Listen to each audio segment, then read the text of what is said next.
Hi, fantastic people. Welcome back to Precision Economics. Let's talk about your demand. So in this session, we'll talk about the meaning of demand, talking about the factors that affect demand and the types, as well as calculating the elasticities of demand. I'll be drawing some graphs today. Okay, good. Let's talk about demand quickly. Do you want this chicken? Can you afford this chicken? If you can do both, then you have demand for the chicken because you're willing to buy it and you're able to buy it. And so that's what demand is all about. Now, in talking about factors that affect your demand as a person, what factors affect you in terms, let's talk about this phone, for example. Would you like to buy this phone? What are the factors that can make you buy or not buy this phone? Number one is the price of the phone itself. If the phone is expensive, you might not want to buy. If it's cheaper, then you want to buy. Number two is the price of its alternative. Buying this phone is one thing, but if you know there are phones out there that are probably cheaper, you probably might want to go get the other phones. Number three is your income and your wealth as a consumer. How rich you are determines what you're actually buying. If you're wealthy, then you will buy something maybe of your caliber or taste. Number four is your taste now and your preference. Do you like black? Do you like blue? Do you want your phone to be folded? Do you want it flipped? Do you want a touch screen? Whatever you want as a consumer determines your demand.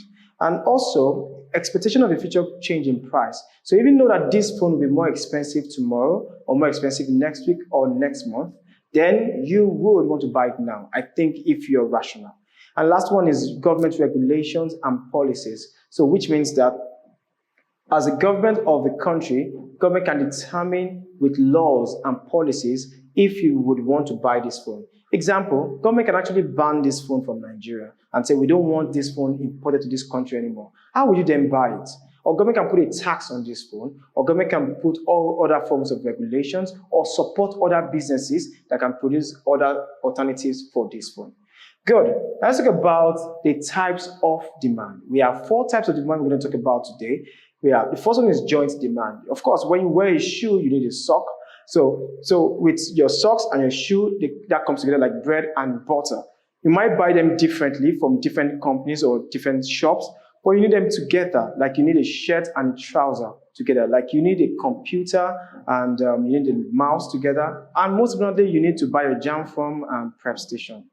So number 2 is competitive demand. Competitive demand is talking about the things you want to buy that compete for each other. They have alternatives. So if you don't have YouTube, what do you have? You have Instagram. If you don't have Instagram, what do you have? You have WhatsApp. Competition. If you don't go to your school, are there other schools you could have gone to? That's what we call competitive demand. Things like your Coke, you could buy Fanta. Now, we have composite demand. In this one, just one thing does a lot of things, like sugar. Like, do you use sugar for only your gari and your other things you take? There are a lot of things you use sugar for, right? Honey is one thing. You use honey for maybe for your meals. You can even use for treatment. Then another one is derived demand. Derived demand is when you demand for something, not for what it is particularly, but for what it can do. Example is, why do you need prep station? Because prep station is going to help you pass your exams. So that's derived demand. Whatever you need is based on what you will get from it later. So if you get a maid today, you've employed a maid not because you like the maid or because the maid is looking tall or short. No, because the maid will do something for you in your house, work, clean, and then you feel much happier. That's what we call derived demand. Now, we're going to talk about some graphs on elasticity of demand. The formula for this is percentage change in price divided by percentage change in quantity demand. To solve this, we just need to calculate with the formula and get it done. But today, we're going to focus on the graph just for you to understand the graph more. So to draw this, make sure you always draw your axis properly. We have this as P and we have this as Q. So if our demand curve, of course, slopes from left to right, slopes downward. So if the demand curve is, let's say for now, vertical like this, and this is just D. This simply means no matter the change in price, demand will always be the same. This is P1, by the way. Let me just make this P1. So this is P2. There's a change in price, but demand has remained the same, right? This is what we call perfectly inelastic demand. Perfectly inelastic. Well, let's look at another type of graph that looks like this. We have P and we have Q. And this time around is horizontal, like this, and we have D. No matter the change in quantity, price remains the same. So this is Q1, this is Q2, and this is Q3. There is changes, or we have changes in price, but there is just one price. And that we call this what? Perfectly elastic demand. Okay, let's keep going. What if we have this, and we have P as well, we have Q, and we have you have to try and draw a straight line this amount. So I'm going to try and draw a straight line like this, and you have the change here. This is P1, this is Q1, this is P2, and this is Q2. If you look at this, the change, the gap between P1 and P2 is similar, almost the same as Q1 and Q2. I may not be able to draw it perfectly, but you can obviously see that the gap between these two are very similar or almost the same size. And we call this unitary elastic demand. Unitary elastic. The coefficient for this is 1. So, say about the next one. What if we draw this like this, and this time around this is P and this is Q. And this time around the demand curve is steeping this way. And we have D. Let's connect it just for us to see. So you can see this is P1 and this is P2. This is Q1 and this is Q2. Look at this, the gap between P1 is much more smaller compared to Q2, and this means this is elastic demand. Elastic. Your demand is elastic. Or some people often say it's fairly elastic demand. Because a small change in price leads to a bigger change in quantity demanded. Now, let's draw this graph again. We have P and we have Q. This time around is sloping downward like this. Then we have this to be P1 and this is Q1. And once again, this is P2 and this is Q2. If you look at this, the gap, the difference in P1 and P2 are quite different. P1 seems to be larger than P1 to P2 seems to be larger than Q1 to Q2. So it's going like this. Now, if you look at this, we call this fairly inelastic demand. So we can also write the coefficient for all these things by saying here, if this is inelastic, no matter the change in price, that means our coefficient is 0. And if this is perfectly elastic, that means our coefficient is infinity. And if this is sloping this way, that means our coefficient is greater than 0. So this is greater than 1. This is greater than 1, but less than infinity. And this inelastic is, our coefficient is greater than 0, but less than 1. So this explains, these are the graphs that explain the types of elasticities we have in demand. Okay, we're going to take some questions, but the main thing I want you to understand is to look at how to calculate all these things by using this formula, which is percentage change in quantity demanded over percentage change in price. So if you can solve this, it simply means you look for the change in QD and the percentage of that, as well as change in price and the percentage of that. So let's go to our quiz part and let's see what we can do with this. So that's number one question says, what happens when the price of a normal good increases?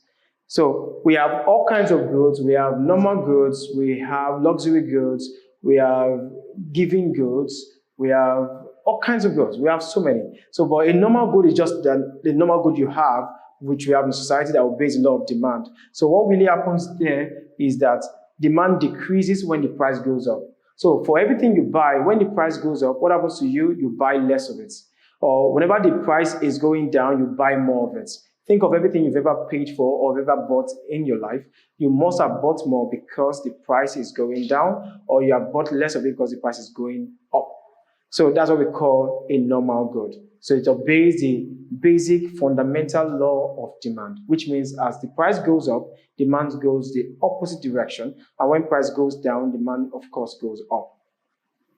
Let's get number 2. Which of the following is a determinant of demand? Which of these can contribute to how much goods and services we tend to buy or how much we patronize businesses? And the answer to this question is the price of the good. You remember when I told you about the factors that affect demand? The most important factor is the price of the good. Anything you buy today, the most important thing you ask is, how much is it? How much is this product? How much is this service? That means you're only interested in the price of the good. Not only, there are other factors you have to consider, but the primary factor is what? The price of that good. So question 3, if 20% increase in the price of a product causes the quantity demanded to fall by 10%, what is the price elasticity of demand in this? So if you look at this, based on our formula, it says that percentage change in quantity demanded over percentage change in price. So in this, what's our quantity demanded is what? 10%, and our demand is 20%. Also, our price is 20%. Our demand, this is 10% for the quantity demanded, which is at the top here, and our price is 20%, which is also at the bottom here. And if you divide this now, you get 0.5. So the answer for this is 0.5. Okay, good. So let's go to the next question. Which of these goods is likely to have an inelastic demand?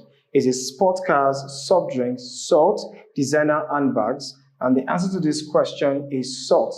They have an inelastic demand. What do I mean by inelastic demand? No matter the change in price of salt, people will still always buy salt. You need it. You want to buy it every day. So just a negative example, but let's see how it works. Imagine the price of salt is increased to like 100,000 naira per bag, or in fact, 500,000 naira per bag.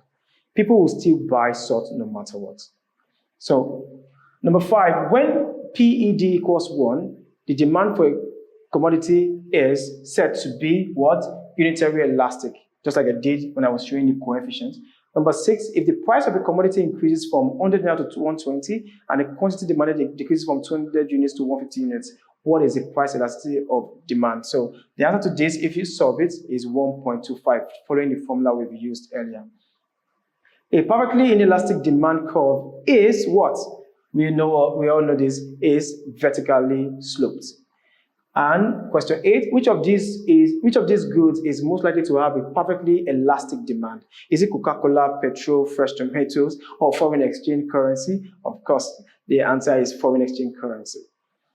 And number 9, what happens to the demand curve when consumers' income increases for a normal good? Once again, normal good, not a luxury good, just a normal good. Well, the answer to this will be that demand curve shifts to the right.